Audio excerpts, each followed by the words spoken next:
Good evening, ladies and gentlemen. My name is Keaan Mason, and I'd like to welcome you all here tonight. I am a proud Indigenous man from the Carriera people in WA, and tonight I am here representing my family, my mother and three younger sisters, Colleen Mason, Karma, Scarlett, and Louise Mason. Louise whom?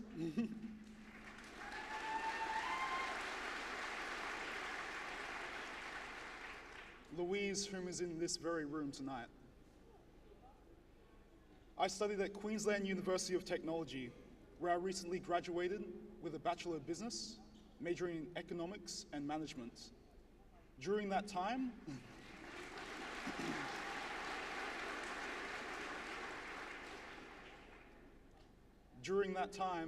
I spent my time interning with Toga Far East Hotels.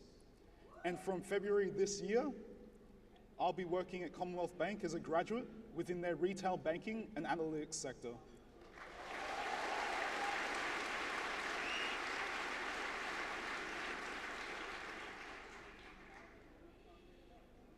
I grew up in Karratha, Western Australia, with my single mother. My first memories as a kid were of me, as a 3-year-old, rolling out of bed to lazily but expectantly ask for more food. At the time, I was surrounded by my extended family, and we often all went out together, camping, hunting, and exploring. All the activities that we partook in weren't all cultural. They were a part of an engagement to engage in culture that we had lost when my great-great-grandmother was taken as part of the stolen generation. But despite their adversities, my elders are incredibly resolute people, especially my grandmothers. My great-grandmother wasn't just one of the stolen generation to be taken. She became one of the few who escaped. To do so, she walked over 300 kilometers in the Western Australian sun, bound in shackles. She walked from Roebourne to Canberra in a region whose heat is famous for killing even highly trained athletes, and a night cold that could do just as much to a woman bound in chains. When she eventually stopped walking in Canberra, she sat down upon a stone to hammer at those very shackles that bound her. After what must have felt like an eternity, she broke those shackles and left them to be forgotten in that desert in WA. My family would search for those shackles for the next 70 years and across 3 different generations. Why? For some, it was to hold on to culture that they had lost and to understand their history. But for others, it was to find what was left of their mother. That search came to an end in 2008 in Canberra, where my grandmothers found those very shackles buried next to the stone upon which she broke them on. When they finally handed back those shackles to my great-grandmother, my nanas openly wept as she opened up to her children for the first time. She told them the story of her mother and brothers being taken away from her as she hid in a cow's stomach, cowering. Stories which she had never told anyone else before. Stories that had haunted her to the point where she distrusted, hated, and even vilified her grandchildren. Yet I can only imagine the stories that she may yet share with us this year, because after 70 years of searching for our history and 8 fighting for it in a court of law, that court granted us sovereign rights over our own lands. This year, my grandmothers will not hand back the shackles of our great-grandmother's past. This year, they will hand back her home.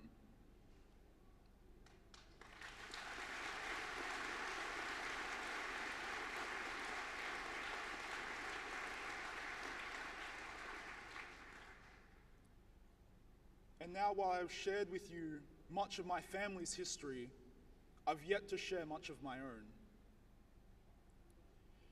Despite what you mostly know of regional education, my education within Karratha was actually rather good, with teachers who consistently pushed me above and beyond the resources that I had at the time.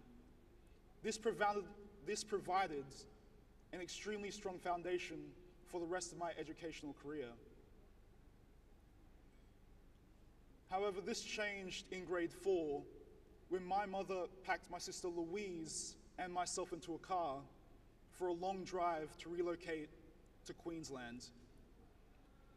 I still to this day don't know the circumstances that drove her to relocate us so very far away.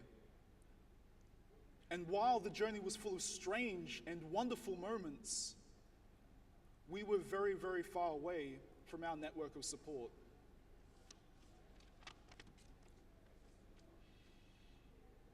When we eventually arrived in Queensland, we pulled into a caravan park within Rubyvale for what I just thought would be a few nights. It turns out that we would live in that caravan park and many others in a 4-man tent for the next 18 months of my life. Being so young at the time, I didn't understand just how constricted our resources actually were. I didn't pick up on the fact that I kept my school books in my desk at school out of fear they might be flooded when it rained, or that handwriting assignments was unusual, or perhaps that hot water wasn't always quite the luxury that I thought it was. As I grew up and the position we were in became more clear, I did my best to not let it affect my studies, pushing myself in primary school, where I won small achievements and awards for my efforts that I put in. One such award from the Country Women's Association, which I admit I was a little bit embarrassed to win at the time. I thought that they thought that I was a guy, and so did all of my friends, which didn't help. I soon discovered that they supported children as well, but they never quite let it go.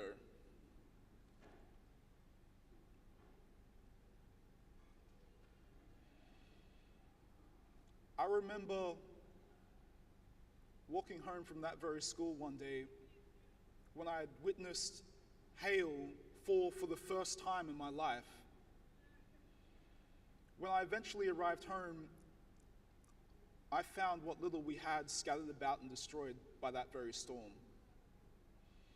A massive branch from a nearby tree had crashed through our tent, and at the time, I had never cried so hard in my life.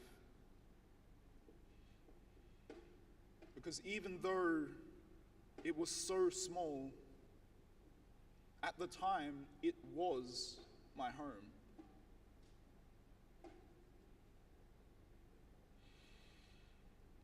Move forward a few years and I enter high school, and things had changed quite dramatically. Constant rebellion had taken its toll on me, and my grades were suffering from my ever-increasing withdrawal into myself. At this time, I met my school guidance counselor, and she informed me that if I could pick up my grades, I had the opportunity to go to university. Understanding that I needed to change, I seized that opportunity. Because when my sisters looked up to me, looked up to their brother, I didn't want them to feel disappointment or despair for the future that awaited them, but excitement and energy for all the opportunities that it held for them.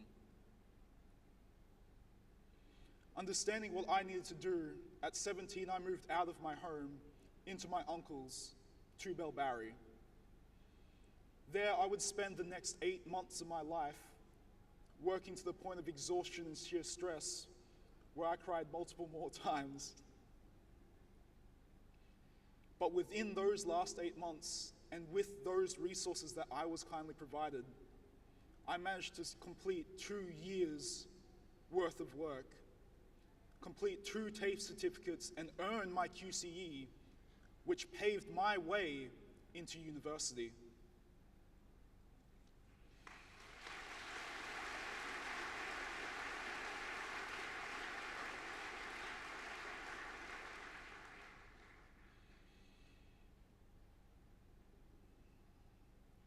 While the year before had certainly been intense, university was even more so. It was the next level of challenge for my education, and being the first one in my close family to graduate high school, I was very unprepared for the challenges that awaited me. I didn't know how to approach study, assignments, or even classes. It was the next level of challenge that I made, barely. I scraped through my first semester.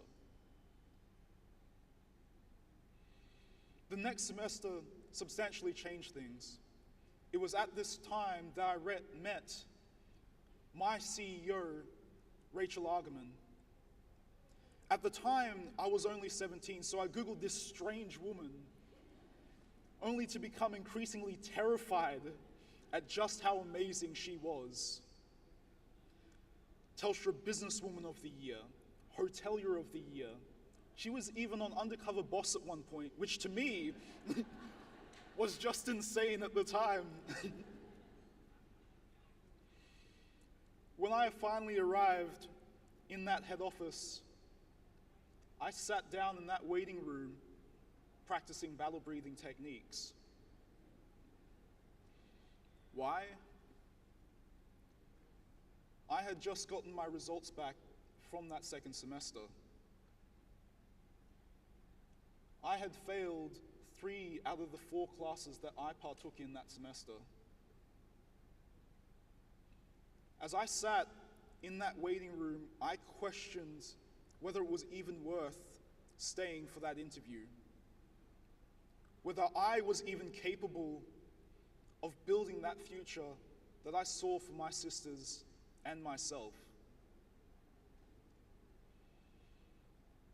And after a short while, that felt like forever, I had an interview with Rachel that would change my life. With Rachel's approval, I spent that summer with Toga Far East Hotels in many different departments, gaining insight and experience into business and corporate Australia. With each department that I visited, my knowledge grew. And with every task and professional that I had the opportunity to meet and work with, my skills improved. When I finally finished that summer, not only was I inspired to continue my journey to build that future and create that opportunity, I now had the skills that I needed to succeed at university.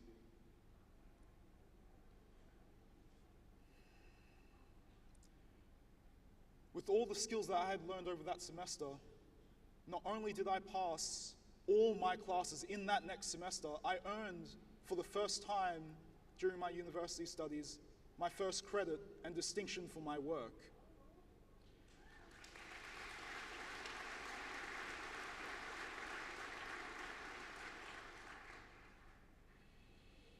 Suddenly, everything that I was studying at university was directly relatable to everything that I had done within Toga Far East Hotels. Not only did that internship change the way that I worked, it also changed the way that I perceived the world. But more importantly, it changed the way I saw my future within that world. No longer was I a skinny, underfed tent kid. In that moment, and every moment afterwards, I was a CareerTrackers uni student. During this education, my 3 younger sisters are what motivated me. Even earlier last year, when I found myself hospitalized over the course of a month, They're what drove me to get up out of that hospital bed after passing out for more than 2 hours, walk all the way home, collect my final assignment, and submit it so that I could graduate university. During those moments, my history no longer mattered. The future that I wanted to build for my 3 younger sisters was the only thing that did.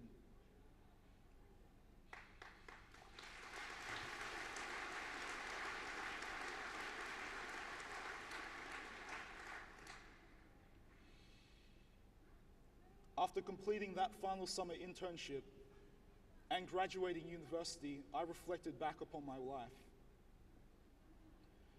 I can still remember me and my sister Louise crunching on raw spaghetti to stave off our hunger. While I'd always thought that we were genetically skinny, and while that still may be the case,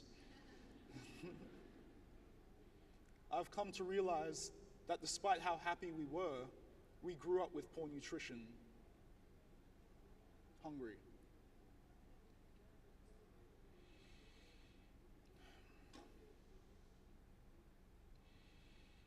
She is in this room right now. How much things have changed. Louise, look around you tonight. These are the careers, pathways, and opportunities that we have all been working so hard to create for everyone here. It is these careers and pathways that I would like to share with you tonight. And I sincerely hope that this program changes your life as much as it has changed mine. In 1 year's time, you will enter university and you will become a CareerTrackers student. And I will be very proud to see you stand up on this stage one day and give your own speech telling me just how much and amazing I am.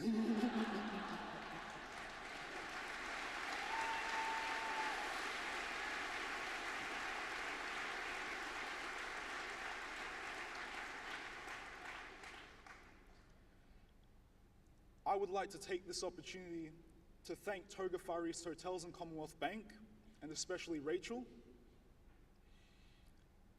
All the effort and the resources that you have given me and the opportunity that you have provided have allowed me to inspire my sisters and siblings to go to university and to get an education, to build this future that I get to enjoy and share with you all today.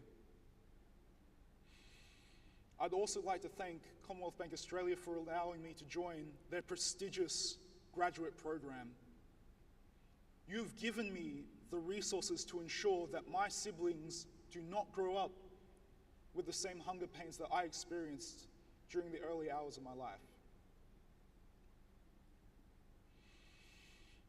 I would like to take this opportunity to thank everyone here for helping create those opportunities for the students around you, and for putting the immense effort that I know you all work and put in to making them achieve the same success that I am able to enjoy today.